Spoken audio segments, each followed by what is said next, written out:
So here's an example of utilizing pulleys which move using rotational inertia. A fixed pulley is a disk of mass m and radius r, which is free to rotate about an axis through its center perpendicular to its plane. One end of a light string is attached to the rim of the disk. The string is wound around the disk and a box of mass 3m kilograms hangs freely from it.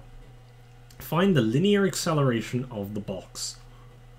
Okay, so go ahead and try this problem, remembering that you need the initial potential energy, excuse me, the initial kinetic energy and the initial rotational kinetic energy is equal to the final potential energy plus the final kinetic energy plus the final rotational kinetic energy. So here we have two energy types. So we have the initial potential energy of the pulley plus the initial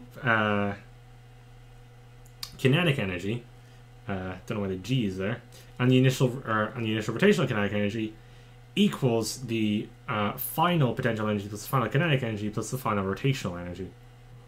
So for the box we have 3 mg by s, where s is the distance travelled by the particle, plus a half 3m by 0 because it starts from rest, and of course it has no rotational kinetic energy. This must equal to the final potential energy, so that's our final potential energy and kinetic energy and rotational kinetic energy.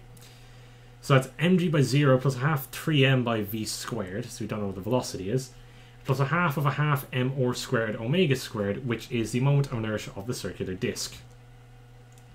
So after simplifying, we get 3 mgs is 3 halves mv squared plus a quarter m r squared omega squared. Now we know v equals omega r, so v squared is omega squared plus r squared. So we get 3 mgs is 3 halves mv squared plus a quarter mv squared. So multiplying through by 4, we get 7v squared equals 12gs, so v is 12gs over 7 meters per second. However, we need to find the acceleration, so we use the basic SUVAT formulae.